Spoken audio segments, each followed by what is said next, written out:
All right, so let's get started, everyone. I want to welcome everybody to today's event.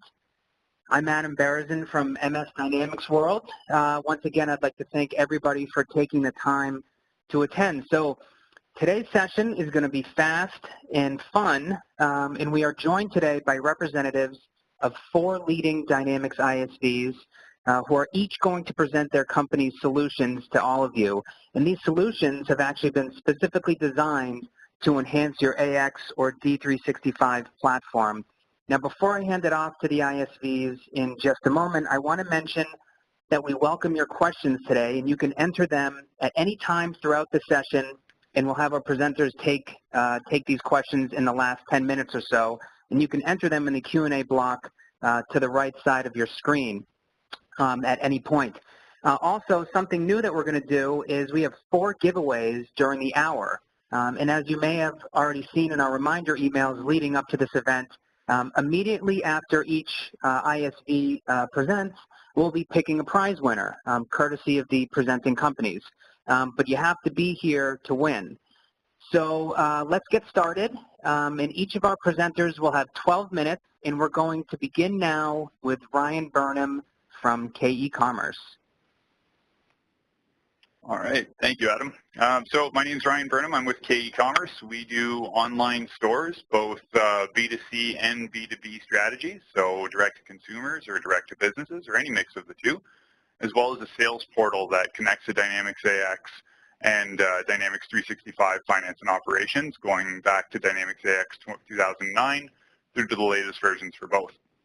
So I'll take us through a quick review of what we do. I'll take us through the user experience overall, and we'll have a look at the order. Once it's in Dynamics 365 Finance and Operations, it'll look very similar to Dynamics AX, and then we'll also jump into the content management system. So just give you a quick little preview into how you would be managing the website on your own with the tools that we provide. So the first thing I like to just touch on is the look and feel of the website, really your brand, how you want to deliver that to your customers.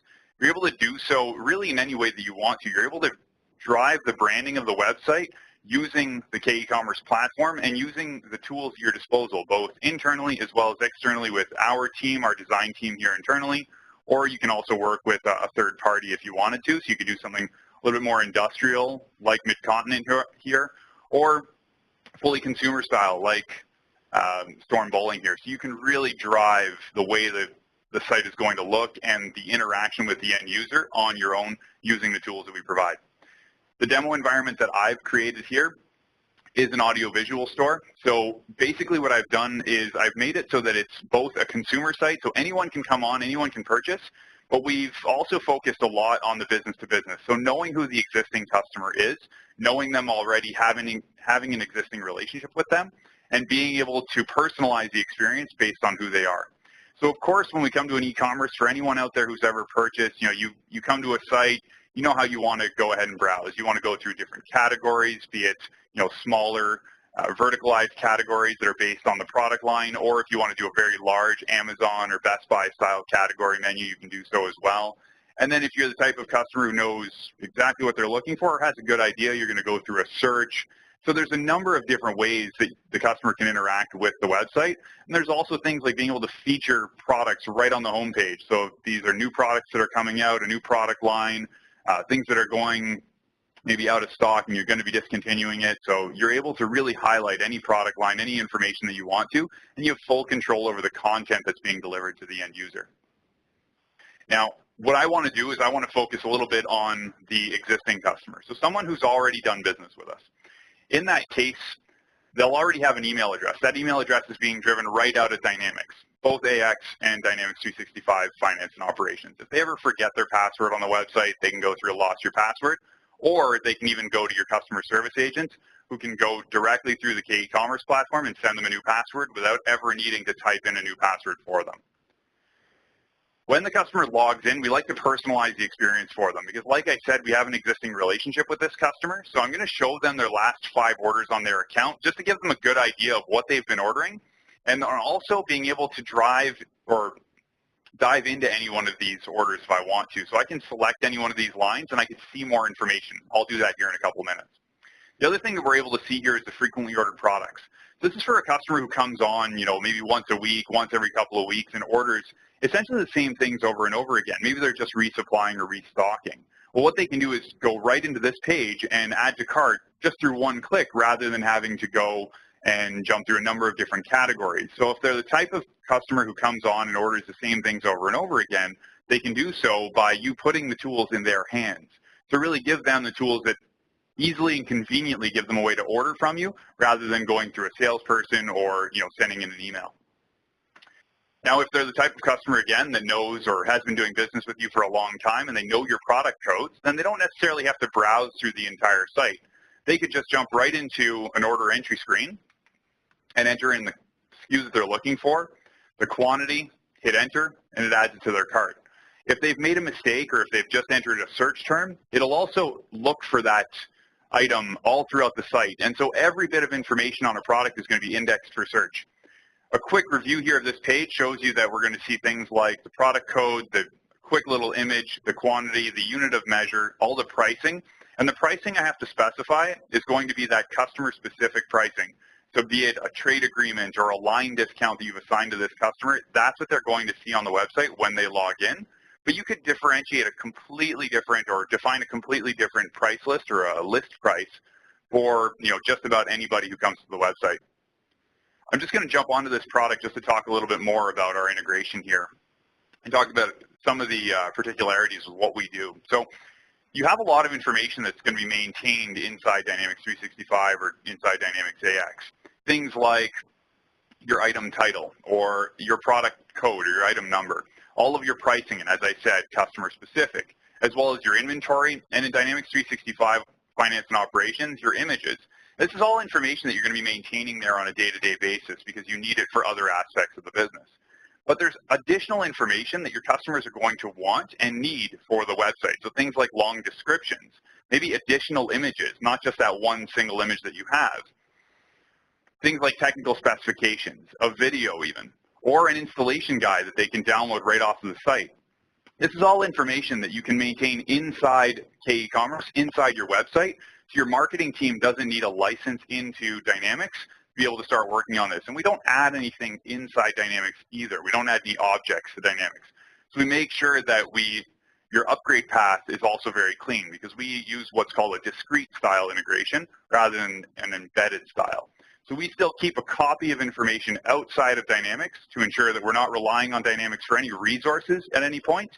And if Dynamics was ever to be down for whatever reason, the website continues to run on its own and captures any sales orders that are coming in.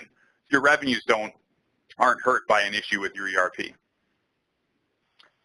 Now from here, once I'm ready to go, I've put my cart together and I want to come to the checkout. It's a one-page checkout. It's all one step. Because I'm an existing customer, everything can be filled out for me. It's all based on Dynamics. If we were going B2C or direct to consumer, they could create accounts and we could store those accounts in Dynamics for you, or you could even go with a guest checkout style, so they wouldn't need to create an account every time. We have some shipping information here, so I can have multiple shipping addresses on my account and I could select from all the different shipping addresses. I can even search through this list if I wanted to. I'm just going to go same as billing. And then you can calculate shipping costs for the customers. You can give them a number of different ways of getting shipping costs, either by connecting to different carriers like UPS and FedEx. You can set up your own tiered shipping costs or give them pickup. There's a number of different ways. You have a lot of flexibility here in shipping. And then we have things like our purchase order number, shipping instructions, required date. It's all information we can gather from the customer so that they can have that on the order, and then you'll have that for your shipping department, for your customer service department. The customer can also use the PO number as a reference number later. And then we can see our subtotal, our shipping, our total costs. I don't have any taxes to remit on this website, but if we did, we can base ourselves off of the Dynamics tax schedules, or you can also work with third parties like Avalara, Thomson Reuters, or Wolters Kluwer. And the entire site is both multi-currency, so it bases itself on the currency that's being transacted inside the ERP, as well as multilingual. So if you want to do other languages, Spanish, French, you can do so as well.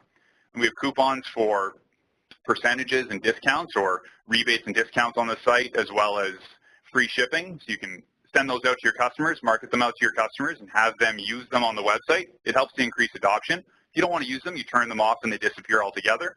And then lastly is the payment information. So here's something really key. When we have customers who come on and we don't have a relationship with them yet, we might want to have them go by credit card and pay credit card on the website.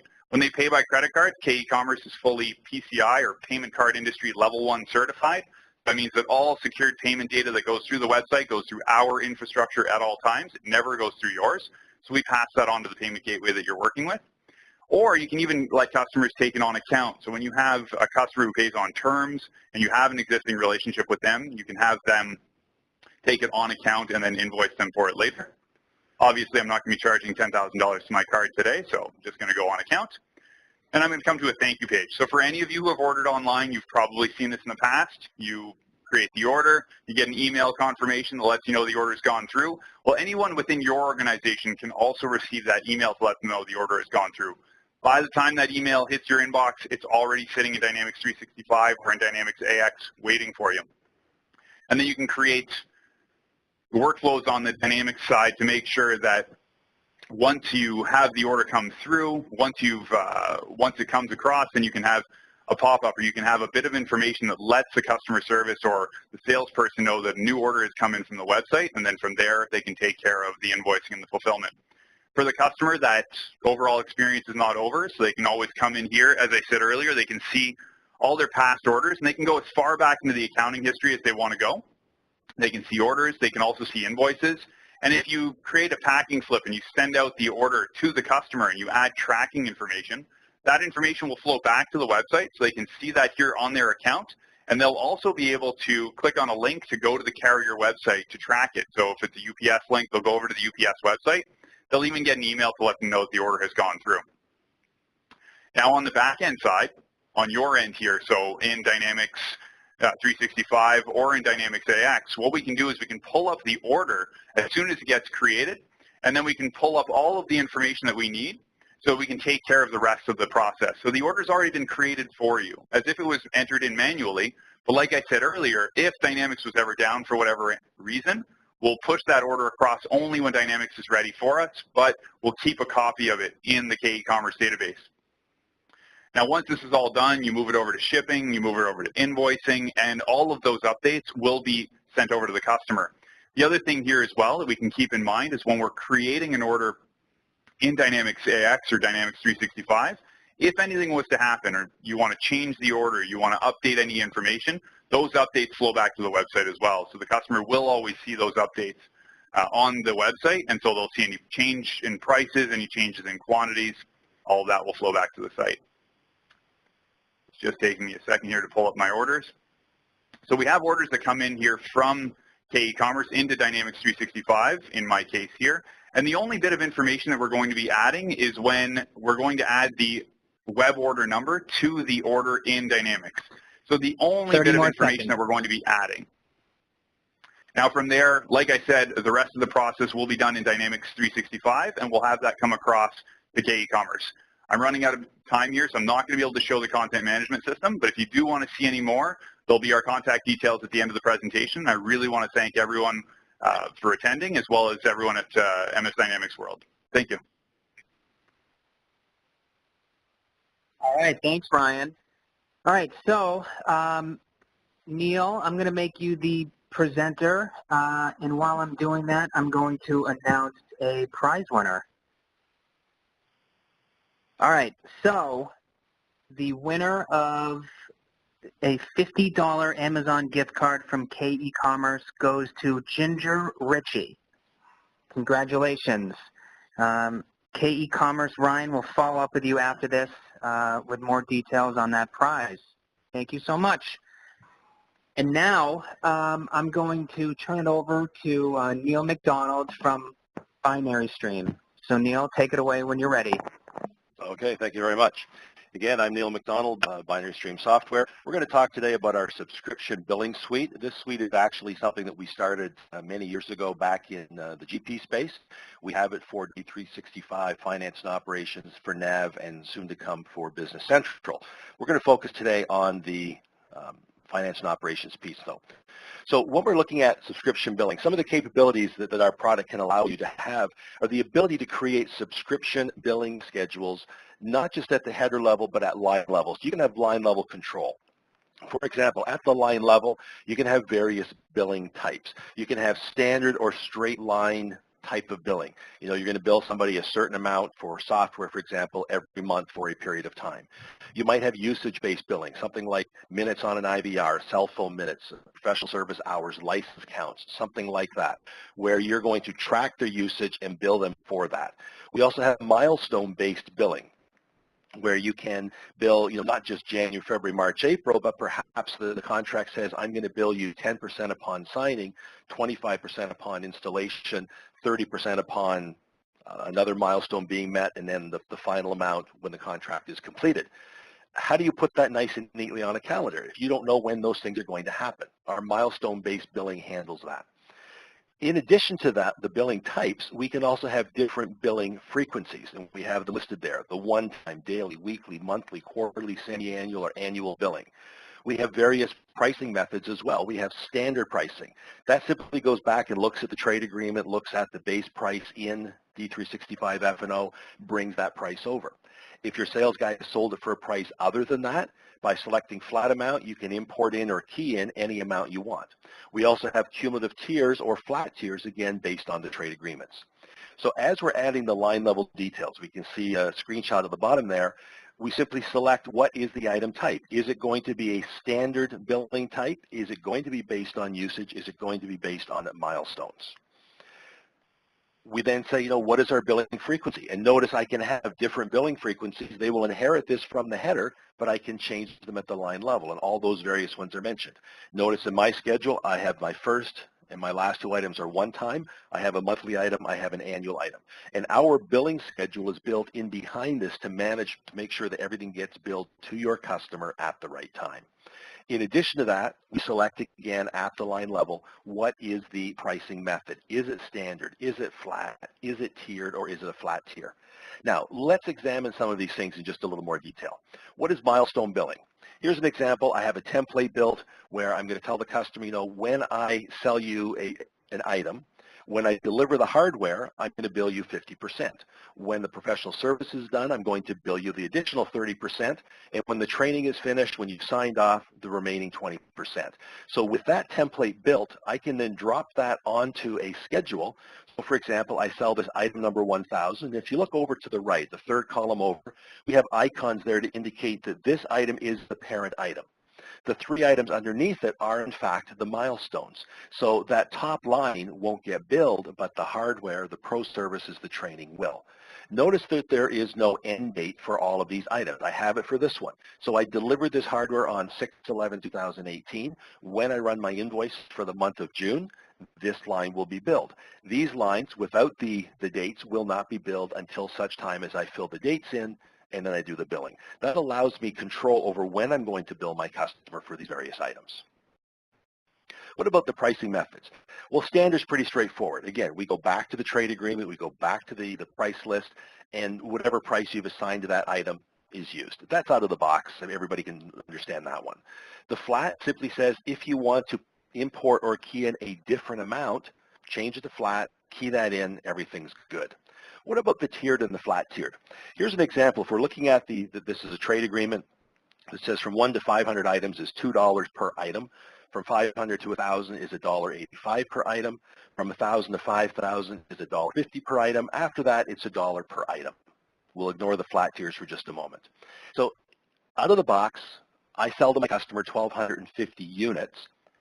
What's going to happen is it's going to go back to this trade agreement and say, you know, the 1,250 doesn't fit in the first tier. It doesn't fit in the second tier. It does the third, so it's 1,250 items times $1.50 or $1,875. Well, we've had customers come to us and say, no, I don't want it to work that way. I want it to be cumulative. I want the customer to pay $2 for the first 500, then $1.85 for the next 500. So using our tiered pricing, that same purchase of $1,250 would in fact be $1,928.75 because you get the 500 at $2, 500 at $1.85, and then the $1.50 kicks in. What about the flat tier? Notice on the trade agreement, the first tier is a flat $1,000. The next tier is a flat $1,750. The next tier is a flat $6,000, and finally $10,000. So in this same scenario, the customer purchased $1,250, but we have an agreement based on flat tiers. their price would be $6,000. So obviously these numbers don't jive in the per unit and the flat tier, but you can get a feeling for how this is going to work. So you can set this up at a line-by-line level. I can have a flat tiered item, I can have a tiered item, I can have a standard priced item all on the same contract. What about the advanced pricing options? We have the ability to give you a free quantity. For example, if you have a cell phone plan, we're all used to that, right? Our cell phone plan says, you pay a certain amount of money per month and you get 100 minutes free. Well, then they track your actual usage, and you have another line that says you actually used 185, so I'm going to bill you for the 85 because the first 100 is free. We have the ability to do that as well. We can give you a certain quantity free. We can also reset the free quantity after a certain number of periods. So maybe the agreement is not 100 free every month, but it's 100 free every quarter. In that case, I would simply change the reset number of periods to 3, and it will give me 100 free every 3 months, and then reset and start counting the 100 again. We also have the ability to have a minimum or maximum commit amounts. So you may have special pricing for your customer because they guarantee to use a certain amount, a minimum, either based on dollar amount or based on quantity. But maybe that same agreement says we will never bill you more than a certain dollar amount or a certain quantity. So that can be set up as part of our advanced pricing options in the product as well. Now, there's a couple other capabilities that go beyond just the billing. For example, we can have deferred and non-deferred items on the same contract. We could have, for example, hardware. I'm not going to defer that, but software I may want to defer, or a service contract I may want to defer, depending upon what's going on. We have different ways of doing that as well. We can do revenue deferrals based on ratable or calendar-based or straight line. There's all sorts of different terms for that, but basically it says, for example, I've got a $12,000 contract for 1 year. I'm going to divide it by 12 and bill you $1,000 a month. Straight line over the calendar. We also may have to recognize revenue based on milestones, based on events, based on percentage of completion. A construction contract is a good example of that. If you're building something, maybe you're doing a cost plus analysis to figure out what revenue you can recognize, but when do you recognize that? How do you build a schedule? What customers are telling us is for both straight line and for the milestone, the event-based, the percentage of completion, they're having to build massive Excel spreadsheets and they're suffering through that. We're doing it inside of D365 F&O. Here's an example of a straight line schedule. We build this inside the system. So you can see what I'm going to recognize in April, May, June, July. Notice that we have the amount here as equal per period. With a simple flick of a switch, we can have this based on per diem as well. So the months that have 31 days, like May, July, and August, would get 1 more day's revenue than June or April, which only have 30, which would get a little more revenue than February, which sometimes has 28, sometimes 29 days. We do manage the leap years as well. So it's entirely up to you how that's done, straight line or per diem. I don't have it filled in here, but notice these last 3 columns. When the revenue is actually recognized, we give you an audit trail. There's the recognition date. There's the journal batch number. There's the voucher number, which you can drill back in. You get an audit trail. That's an example of straight line. What about milestone-based? Here's an example where, you tell the customer that you're going to deliver the item, you're going to do some implementation, you're going to do some training, and you can't recognize the revenue until you have met those performance obligations. So you say, I'm going to recognize a certain amount, and it could be by percentage or by amount or by percentage of completion.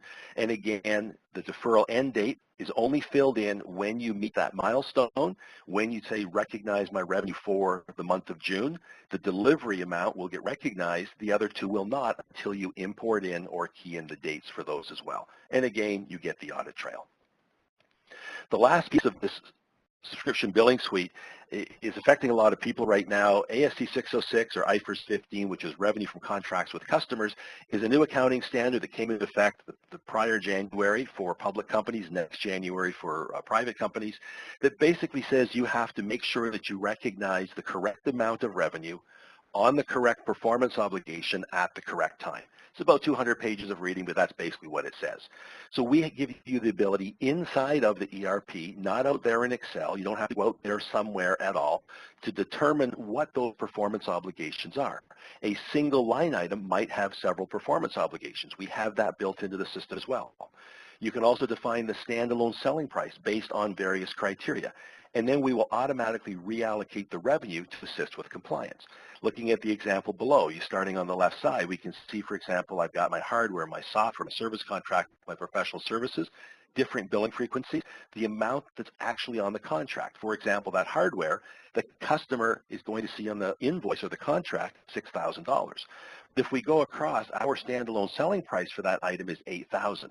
So we then have to reallocate the revenue, and I can actually recognize $7,834.66 for this particular item when I fulfill that performance obligation.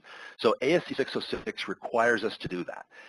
Some of the ways that we're doing that is determining that standalone selling price and storing it in the system based on the base sale price, based on the invoice price. It could be a percentage of another item. The service contract is a good example. You know, my service contract is always 20% of the hardware. We can very easily work that out. Or it could be an amount that you simply store in our tables inside the system, and it would be used there. Perhaps there is no standalone selling price. You simply don't know, in which case maybe it's reliant on a parent product. 30 seconds. Thank you. Maybe it's reliant on the residual amount being applied because it's a highly variable item. So these are all components and capabilities of our advanced recurring contract billing, our subscription billing suite for Dynamics 365 Finance and Operations. For more information, contact your value-added reseller, go to our website, contact us directly. Thank you. All right, thank you very much. Giuseppe, I'm going to actually hand over the presenter privileges to you if you want to get your screen share up. And while we're doing that, I'm going to announce the next winner of a $50 Amazon gift card, and that goes to Ben Markland. So congratulations, Ben. And now I'd like to welcome Giuseppe Ianni from K-eCommerce. Yeah, thanks, Adam, and thanks everybody who's been able to make it today to learn a little bit more here in the throughout the presentations. K-eCommerce focuses on helping organizations grow their e-commerce presence in the industry, and we do that through a single stack commerce solution. I'm going to walk us through a little bit of a story about what we've aimed at doing as a business 10 plus years, and then what we've done for some organizations as well to take them to the next level. Maybe 3 years we start today. Sun is very dedicated to the Microsoft community in particular. We've been for years on developing our applications with Microsoft, and we're very rigorous in terms of our testing and development of our application, not only to keep up to snuff with what Microsoft's doing, but also what I think the community is demanding in terms of an application and some of the technology behind it. All of which I'll cover today very briefly at a high level. Though, again, if there are additional questions, please feel free to reach out, and we'll have some contact information at just the end. As we start today, I think a lot of us who are interested in commerce know that the environment's becoming more and more complex than it's ever been before. It's more affordable to buy commerce solutions than it has been in the past, and more buyers, as we look at traditional wholesale buying in particular, are demanding that Amazon-type customer experience that they're all so often familiar with in their day-to-day buying. But what we are seeing more and more as we take a look at that transition to that Amazon-type experience is also transparency, data transparency, being assured that the price and availability of a product that I'm seeing in a web portal, whether it's a retail portal, more B2C, or a wholesale portal, more B2B in that secure environment, is something that I can depend on. And that's coming from the fact that the highest digital priority today for an organization is creating that exceptional, highly relevant customer experience. Our customers today are very demanding. They know what they want, and they want to have that personalized, immersive experience when they're buying with you as an organization or coming to self-serve from a portal. Now, where organizations today are struggling, and this, again, is what we'll see most mid-market companies trying to find a way around, is how to connect their systems. And there's a lot of different ways to do this, but I think where businesses really start to be tasked with a very large challenge here is the fact that ERP can be very complex, right? You have multiple addresses, accounts, payment methods, price levels, unique customer catalogs, purchase order information, unique tax or unique freight calculations. That for an organization to manage inside of an ERP and in a shopping cart can be very overwhelming. And oftentimes when they invest in a connector or some type of synchronization between a shopping cart and the ERP database, they find that that integration is very hard to maintain or very costly to stand up. We then move through to the next point, which is typically where we see most of our clients at, is, what happens when we need to update, right? What happens when our ERP has a new release, or what happens when we want to update our shopping cart, right? What does that mean to our organization, and how much time or money does that cost our organization to get to that next level? And that's really where organizations, I think today, as we look at most of the RFPs that cross our table, it's organizations are recognizing that there's a better way, right? There's a way to make it easier to manage and maintain, and that's a single stack solution. And what that means to an organization or a business like yours who might be watching this today is that we can find a system that has been built for our ERP to look at the table structure, to look at the back office setup and maintenance, and drive your customer's experience online. So we're not tasked with managing multiple databases, we're not tasked with building custom integrations, and we're not, more importantly, not tasked with these complex upgrade processes that many businesses deal with on a date or an annual basis oftentimes. And that's really what Sana has done very well in the market, and what we've really focused on doing is what I would say is future-proofing organizations. It's implementing a system that is built for your ERP. It's implementing a system that will allow you to quickly upgrade. And that's based on the native architecture in our rollout. We overlay on top of the ERP. We use native web service calls to pull the complex business logic and data out to your front-end customer, but then overlay a simple content management system that will allow your clients to quickly control the look, content, and experience of the customer online, whereas the core business logic and data that you've already invested and configured will be utilized and pulled directly out. So it offers us a very clean approach to getting the data and the maintenance out to our customers in the end. And again, what we're typically solving is these really complex puzzles for organizations where they've set up and they've invested in an ERP, they brought in a connector, they brought in a cart, they brought in somebody to host, they brought in a content management system, they brought in, or managing externally freight, tax, and payment.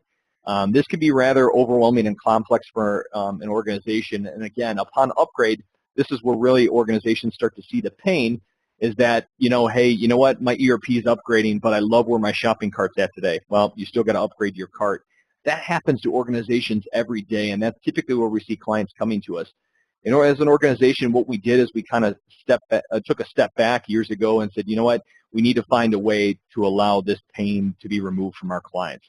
And that's where we rolled out the Sana SaaS application that we brought to market. And what that means for organizations is, irrelevant of what version your ERP might be on, Sana can continue to run, right? And even if you do an ERP update, you don't have to update Sana.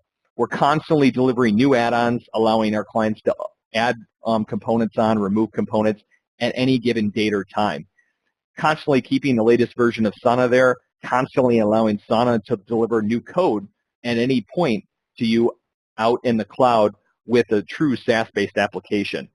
Also, and I think this is really critical as we look at the most recent releases here with Microsoft with Business Central, delivering out extension points that will still allow you to customize the overall business logic and content that you might need inside of the website, but not having to worry about that limiting your capacity for an update, right? Most organizations, you spend $40,000 on customizing your website, you then go to upgrade, and a lot of that you have to recoup and pay for. Again, with extension points, we allow you to build it once, let it sit there, and still allow the evolution of the web store or the evolution of your ERP to occur without additional costs coming into your pocket. So something that I always like to kind of challenge people with is, there's cleaner ways to do things in business. There's also more automated ways to ensure that you have a continuous value cycle coming back to your company, but more importantly, back out to your customers with new web code, new logic, new functionality or compatibility back office with additional tables that will give them that better, cleaner experience online. All things that Sana is really focused on delivering out to the public here in our native offering. Now, as I say that, one of the things I always like to kind of talk about is that experience, what that looks like. So I tell people, hey, you come into a front end of a web portal, potentially you log in or you build an account. What that's doing natively there is looking back office inside of the ERP for that customer information, any contracts that are set up, any bill to ship to information. So as a client is browsing through a product catalog online, it can be customer specific if they're logged in. We can also choose at that point to enrich the product catalog that's being shown by calling table structure back in the ERP, like item descriptions, PDFs, data sheets, complex pricing, availability, multiple units of measure that we're pulling back off from the ERP database. And then subsequently, once that customer's made the buying decision, added products to the cart, being able to pull that complex tier pricing through, unique tax calculation, promotions, or any service charges that are applicable that have been configured back office in their ERP.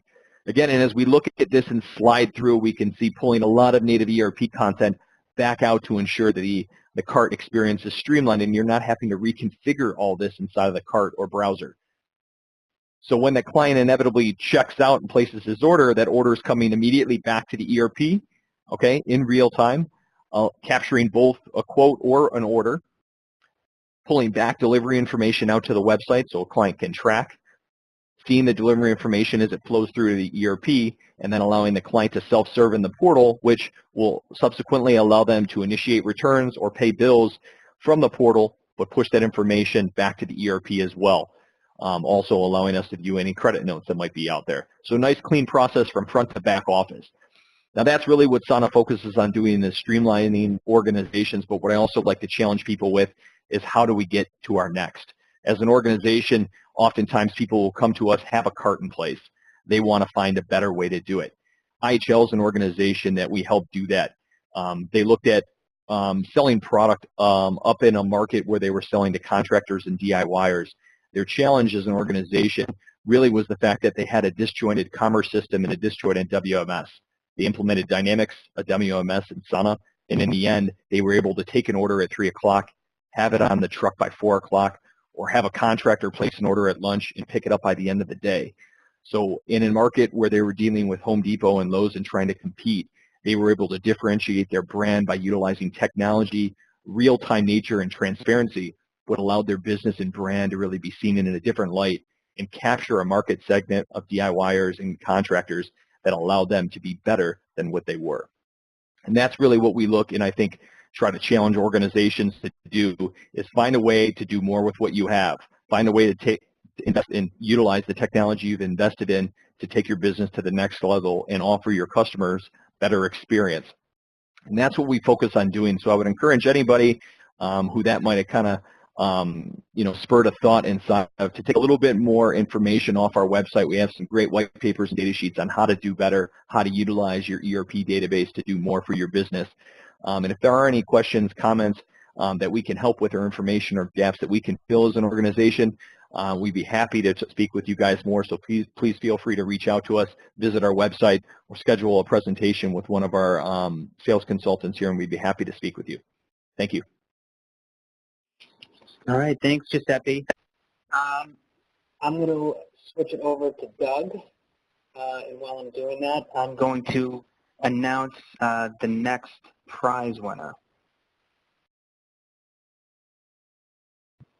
Okay, so the winner of a $25 Amazon gift card courtesy of Sana Commerce is Ashley Smith. So congratulations, Ashley. And now I'd like to welcome Doug Bertram from MetaViewer. Great, thanks, Adam. As you said, I'm Doug Bertram. I'm one of the regional account managers at Metafile. I'm going to introduce you to one of our most popular solutions, our AP automation solution today. Given that we only have 12 minutes, this is a very short overview. I would definitely encourage you, if you have any questions or you like what you see today, to shoot us an email at info@metafile.com, and we'd be certainly happy to set up a one-on-one webinar with you and kind of dig into it a little bit more detail where you can interact as we go through. Metafile as a company we've been around since 1979, offering people automation solutions with centered around documents. Our most popular solution, and one I'm talking about today, is our AP automation solution. And if I kind of just give you an overview, everything kind of centers around MetaViewer, the product that's actually a document management, content management, imaging type of solution. and it really is an enterprise-wide solution. But if we take that technology where a lot of folks want to automate their AP, being able to process invoices efficiently throughout their organization and have that control, efficiency, and visibility, it starts by capturing the documents as soon as they come into the organization, whether they be paper or electronic. And it's really this electronic side that we try to focus on with our clients. If you can work with your vendors to get them to email you invoices, we can set Metafile to watch one or multiple email boxes and automatically pull in the attached invoice, preventing that paper from ever happening, but more importantly, preserving the text that document contains. And so that document feeds right into a tool that we developed called Invoice Accelerator that intelligently reads that document and extracts the data.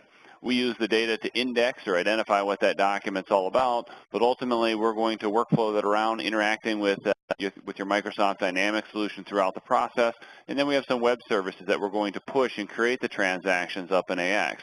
So really that's your ideal solution, because nobody has to open up mail, nobody has to scan anything in, everything comes in, we start processing it, making sure everybody that needs to sees it, and communicating and interacting with your dynamic system, and then creating that transaction over there so nobody has to key that information in as well. We also realize it's probably not feasible to get everything in electronic format, so you can work with paper documents as well. If you do get a paper document, you can scan it into MetaViewer using any kind of scanner or multifunctional copier device that of your choosing. But if we capture a scanned document, it is just a picture. There is no text for us to extract, and that's why I have this extra box here on my diagram here that says scanning OCR. If we pull a document in and we don't find any text, it runs it through that process. It takes about a second or two, and the system, basically what it's doing is it's looking at all the dots on the page, or all the pixels, if you will. And any dots that are touching each other, it says that's a 1 or a 6 or a G, essentially converting that picture back into text, and then it feeds right into that same tool that we created, that Invoice Accelerator tool, to intelligently read that document, extract the data, and deliver that document into workflow. Workflow really being the second element of the solution. Most people, when they think of workflow, they think of routing a document around from person to person in their organization, being able to control that visibility and where that's at. And that's a big part of workflow. We also look at workflow a little bit more robust than that, in that we do a lot of data validations, a lot of tight integration with Microsoft Dynamics to be able to do duplicate checks in Microsoft or in MetaViewer, to interact with the chart of accounts, your coding rules, to make sure that you can only enter valid codes, your PO tables to match the invoice to what's open or what's received to those invoices, or what's to that invoice to the purchase order, and those kinds of things. So we do all that integration throughout those workflows. When you think of the routing aspects of things, there's really two broad workflows in the solution that we've developed. One dealing with non-purchase order related invoices, one dealing with purchase order related invoices. Non-PO invoices, they get routed around for approvals and coding of the invoices. Purchase order invoices, they can be routed around from people to people. Most people, what they want to do is to reconcile or match that invoice to what's open or received in Dynamics. Once that happens, then those invoices are pushed up and that transaction is created. Retrieval really being the final aspect of the solution. That's really just giving everybody access to the documents when and where they need them. Big advantage for our solution is there is no software to load on everybody's workstation. We use a standard internet browser as a tool to talk to the MetaViewer server, whether you choose to install MetaViewer on your servers in your organization or an on-premise solution, or we can actually host your solution as well. We do have a data center that we can actually host it, and then in either of those cases, it's still that standard internet browser that's going to talk to that MetaViewer server to participate in those workflows and search for documents.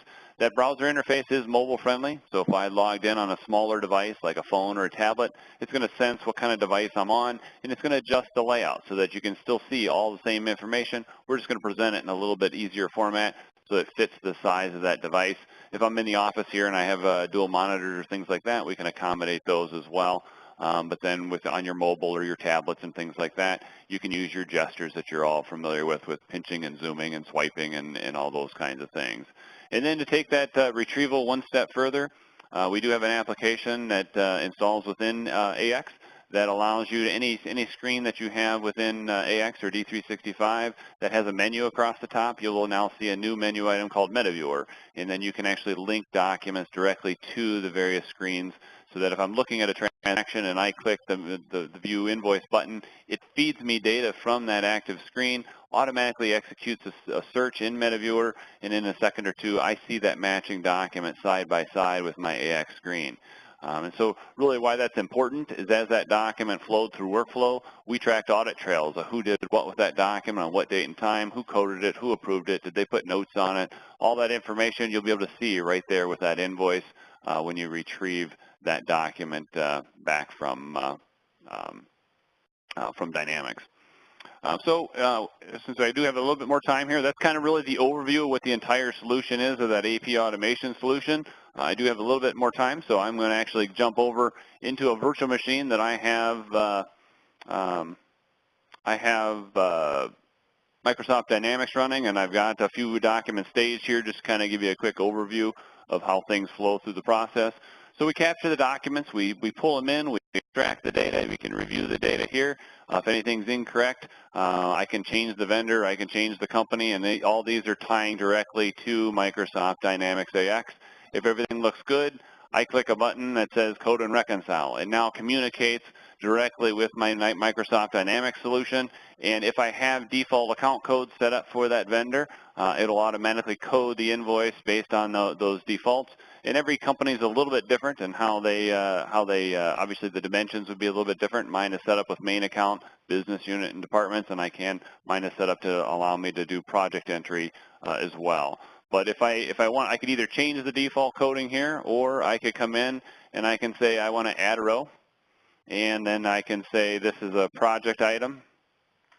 And if I start typing a few characters of a project, it actually communicates directly with with Dynamics to say what are the valid projects that are in the system. Likewise, if I were coding a ledger of line, it would interact with the chart of accounts to allow me to select only valid chart of accounts.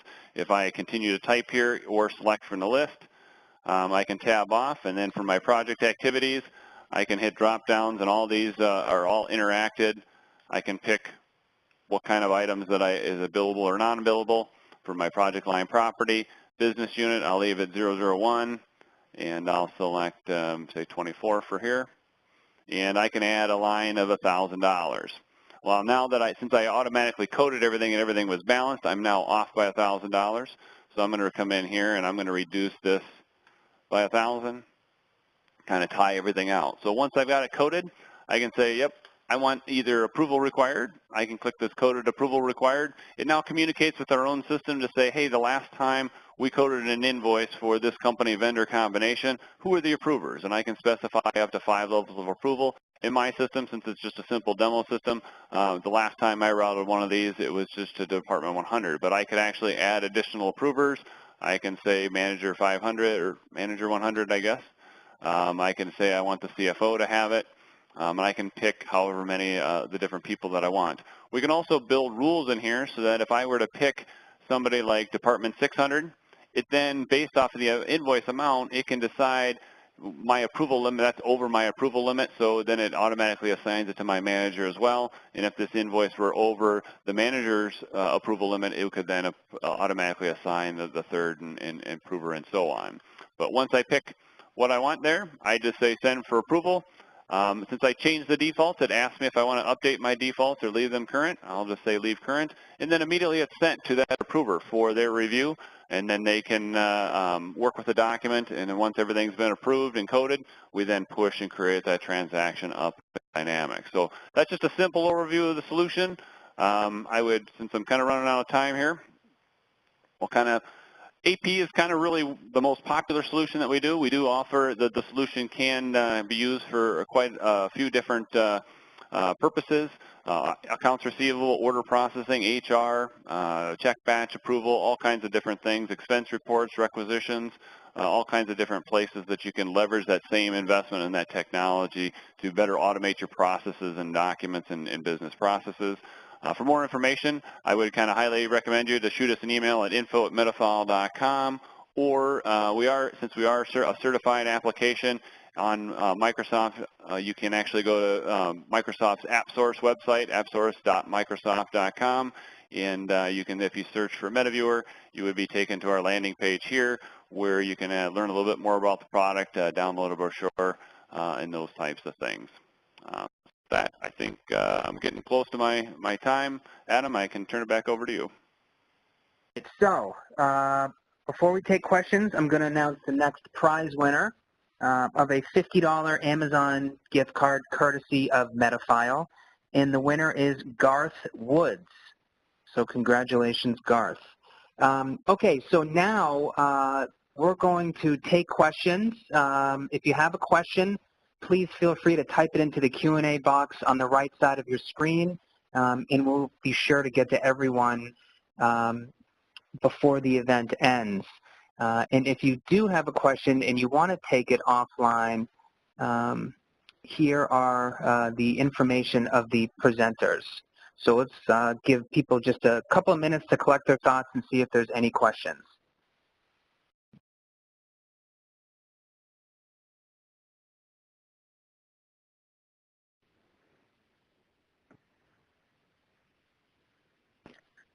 So it looks like we have a question here for Neil at BinaryStream. Neil, somebody is asking, what type of reporting do you have available for the subscription billing suite? Okay, great question. Appreciate that. So we have a series of reports. The one for the subscription billing that we get asked for the most is an MRR report, the monthly recurring revenue. So we have the ability to run MRR either by month or by quarter, so you can see that recurring revenue that shows any new sales.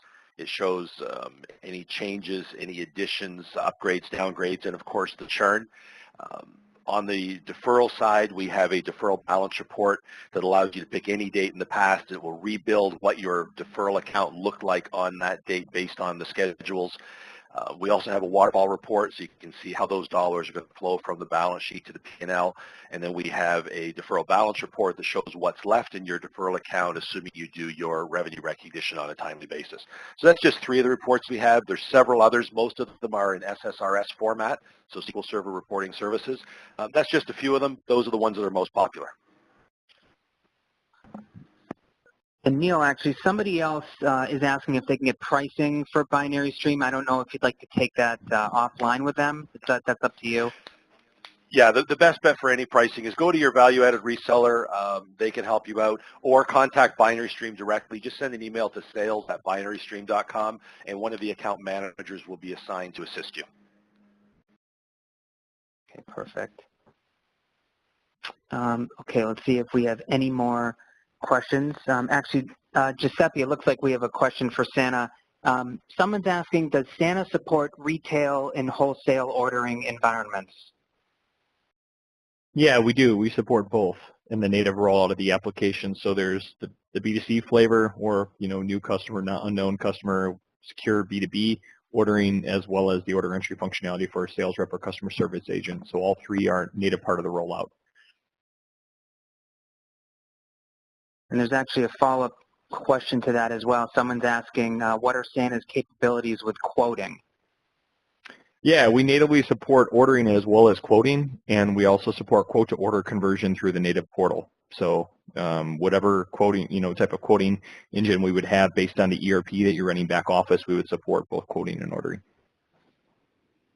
Perfect. Okay, let's see if we have any more questions that are coming in. Ryan, we actually have a question for K-eCommerce. Someone's asking, what is the difference between discrete and embedded integration? So that's a great question. Essentially what it means is with a discrete integration, you're just making sure that you have data redundancy in place.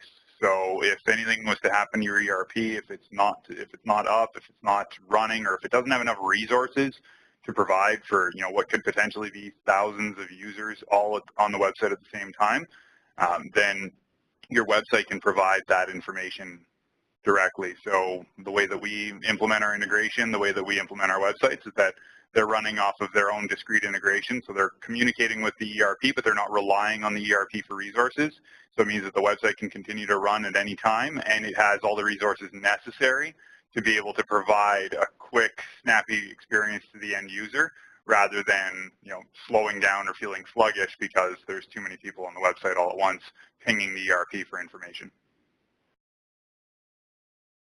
Great, thanks. And Ryan, I'll throw another question your way as well. Somebody is asking for you. We want to give our customers the ability to pay on account and by credit card, but they are limited to one payment term in D365. Is there a way to offer both through your solution? Yeah, another great question. So what we can do is we can rely on the setup, the business logic in Dynamics 365 so that you can assign, that one payment method to customers, that payment term. But we know that, more and more you want that flexibility. So with K-eCommerce, you can actually add in additional payment methods or payment terms to customers directly through the website and configuring it through the website so that you can give that convenience to the customer to pick whether they want to take it on terms this time or if they want to put it on their credit card. So you can offer that out through configurations in K-eCommerce directly. Okay, great. Looks like we actually have another question for BinaryStream that came in. Somebody's asking, is there a connector to get CSP Microsoft invoicing directly into the subscription module? Yes, so we have built the data entities that are required to get the header level or the line level, termination information if you need to terminate a line or a billing schedule, the usage amounts if you're using the usage-based module as well. So we built all the data entities that's part of standard D365, but we built them to talk to our product, both on the subscription billing side and the deferral side. You may not use subscription billing, but you may have invoices that need deferrals. We have the ability to import those as well. Great. And Doug Bertram, so we have a question for you. How is demand for process automation changing in the market or with Metafile's clients, and how is it impacting the direction of your solutions? Sure, good question. I would say with in the Microsoft Dynamics suite, as we go towards the D365, hosted is really gaining in popularity.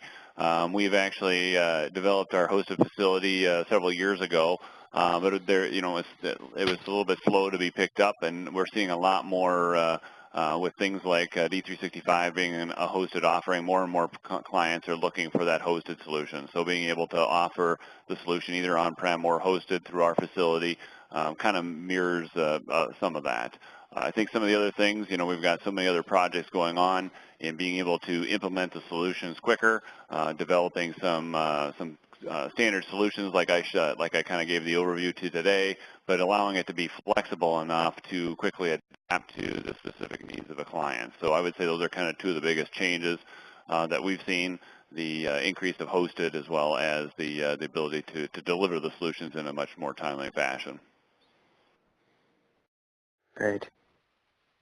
Awesome. Let's see if we have any more questions from attendees. And once again, you can type them into the Q&A box on the right-hand side of your screen.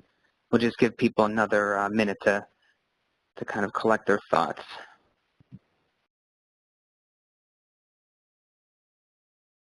Any more questions? No? Okay, it looks like there are no more questions. So why don't we end there? First off, I'd like to thank everybody for attending, and Ryan, Neil, Giuseppe, and Doug, I'd like to thank you for demonstrating your solutions today and taking the time out of your day to do that as well. So thanks again, and I hope everybody has a great rest of the day. Thank you very much, Adam. Thank you. Thanks. Bye-bye.